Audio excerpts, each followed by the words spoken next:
Hey everybody, welcome back to Record-ology. Just a simple video today because I just want to get this message across the interwebs to you and let you know something that I've been very much anticipating for several months and actually maybe even years at this point. As you know, we make and sell 45 adapters and those have done very well. They've been a lot of fun. People collect the different colors, etc. But one thing that I've wanted to do for some time is create a design in-house, which our initial design was done by a viewer, which I'm very appreciative of, but I wanted to be able to learn how to do the design work in-house, and we have done that. We just sat down and figured it out. And also to create an adapter for Seeburg records. Now, if you're not familiar with Seeburg records, they are 9-inch discs with a large 2-inch hole. And you may be saying, well, isn't that a 45? No, as a comparison, here's a 45. So a 45 has a 1.5-inch hole, and a Seeburg record has a larger 2-inch hole. Now, Seeburg records, let me just kind of speak to you through the record. Seeburg records were in use for public music purposes, like background music systems, things in grocery stores, shopping centers, malls, etc. They're pretty collectible records now. The problem is you can't put them on a record player unless you have an adapter. So finding an adapter can be a little tricky. There's not a whole lot out there. And also, I don't like the type of 45 or even 2-inch adapters that kind of permanently snap in. I like to be able to remove it easily. So that's what we have designed, a special adapter. And I'm so happy to announce this because it's been a long time coming. But here it is. This is our custom Record-ology 2-inch Seeburg adapter, made out of 3D printed PLA, and for now we're gonna offer it on this exclusive yellow Record-ology color. Down the road we may offer variants like we do with the 45 adapter, and we also may offer exclusive versions that are that have special images and messaging in addition to the Record-ology branding, as you can see on there. Some things I'm very excited about with this design. It's a solid design. It's actually a raft inside. So there's like kind of a waffle pattern inside. So it's fairly lightweight, but it is solid on both sides. So there's no opening. It's not like a cupped design. So I'm very excited that it has that solidity. It's solid is what I'm trying to say.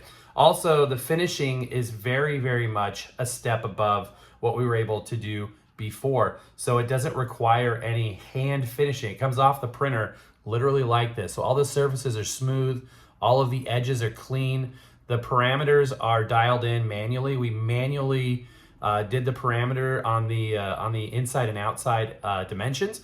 You may be saying, well, what's the big deal? So even though it's supposed to be a 1/4-inch hole, there's a variance there. So you can't just dial in one size and have it fit the same on every record player. I can take this around to multiple record players, both old and new, which we have done, and this will fit, and it'll fit perfectly. On some, it'll be a little tighter than others, but it won't be like loose rattling around. And a lot of the 45 adapters out there that come with new record players and whatnot, sometimes they just go for like the largest common size because there is a variance, and that gives you less precision. But this is a very precise thing, and it doesn't require any manual intervention in order to achieve that. Also, the outside dimension is perfect for that record. So you put your Seeburg record on, your Seeburg adapter.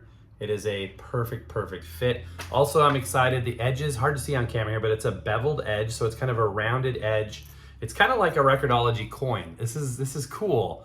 You could even put it around your neck. We could wear this as fashion. This could be like the next pocket rocker thing. But it's a cool design, and it's exactly what we were looking to do. And there's only, the best part is there's more to come. We're gonna have new things coming out. Right now we're working on a new in-house design 45 adapter. The initial design that we've been selling for years now has been fantastic, and it was such an incredible gift from the viewer that designed it for us.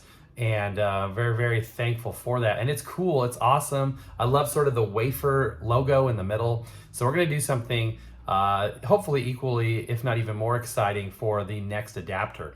I do wanna tell you, this is an announcement also, that we will be rolling off that design in the fairly near future. I'm not sure exactly when yet, but that design is going away. We will no longer make or sell them. I do have a handful in a couple different colors, and a literal handful. I'm not saying like 100, I'm saying like maybe 5 that I can use for giveaways and whatnot. But once that design is rolled off, we're gonna stick with the new design, the 2.0 on the 45 adapter, and then this guy as well.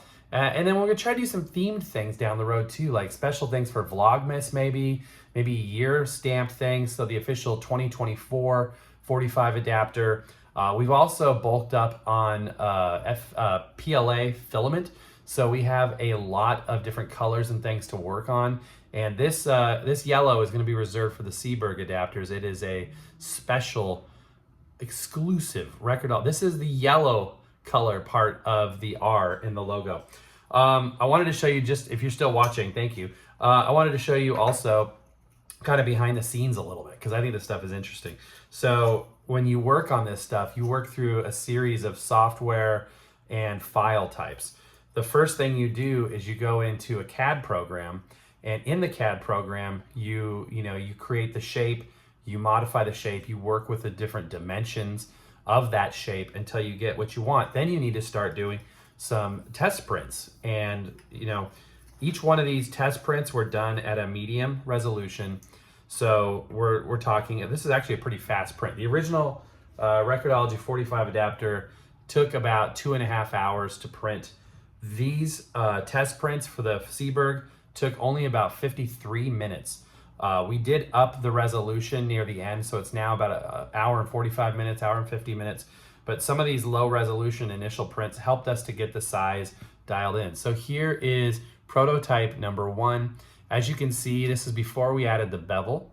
So it's got sharp edges. And the reason why we did the bevel is, this is being printed directly on the surface. You can see the texture there. This is being printed directly on the hotbed surface. And there's a little lip, just a little bit of a lip that goes around the edge. And when we have that, you have two options. Either you have to shave it off, which makes it look rough and you lose that uniformity in the appearance.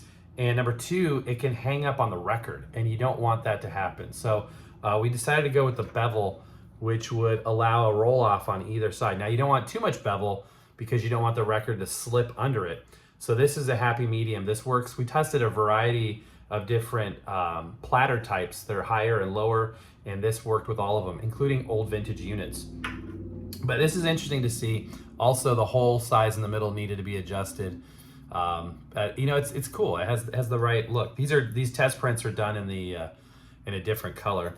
Number 2, this one we added a slight bezel to it, and we adjusted the hole type. This one, there was a mathematical error that I made, and the hole is just too big. So that is prototype number 2. Number 3, again, getting closer. This is the first time we did the full roll off on the bevel. And we're again finalizing and trying to dial in that hole size. This one is a bit of an error print. As you can see, there's some gunk. It's not really gunk, but this texture up here, it was a hot print. So basically the bed was too hot and it melted on the bed a little bit, which we don't want. So this would not pass our QC checks. This would not be shipped out to a customer. But for the purposes of a test print, it worked. And then this is prototype number 4. And this is the one where we got the design nailed and dialed in perfectly. So again, we got the bevel, we've got the perfect dimensions. And I can't tell you how much math was, you may be saying, how much math could it possibly take? But you're dealing with, tenths of percentages for millimeter measurements. So you add a tenth here, take a tenth off there, try this. Is it snug? Is it too tight? Is it too loose? Because then you've got the issue where you've got some spindles spin, some spindles don't spin, and you need to be able to work with both of those.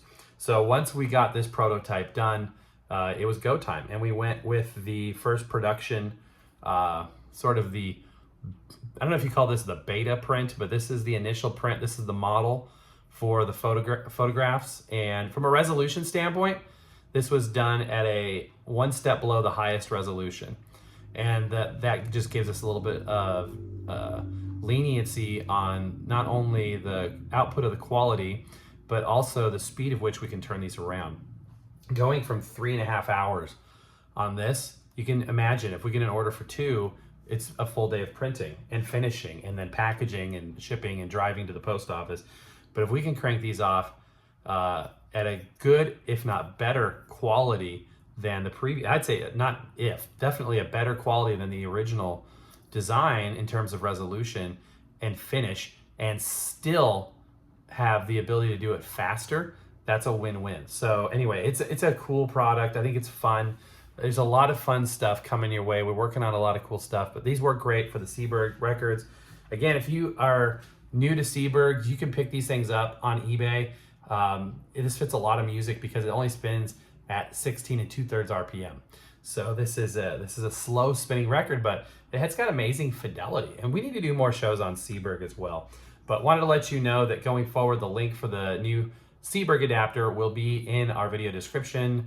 And as of the publication of this video, there is a link on the community tab, as well as the links in the About tab. The main kind of channel info is in there as well. So anyway, my friends, let me know down in the comments below what you think of this, any suggestions you have for additional adapters, or even changes. If you have ideas like, I wish it did this, I wish it did that. I really like the fact that it's solid. That's one of my favorite aspects of it. And also, are you familiar with Seeburg records? Do you collect them? Do you enjoy them? What kind of player do you have to play them on? My friends, that's going to do it for today. Again, just a quick and easy video. Wanted to bring this to your attention. I hope you guys are having a great weekend, hopefully a long weekend if you get Monday off as well here in the United States. But my friends, that's going to do it for today. So happy record hunting, and we'll see you next time.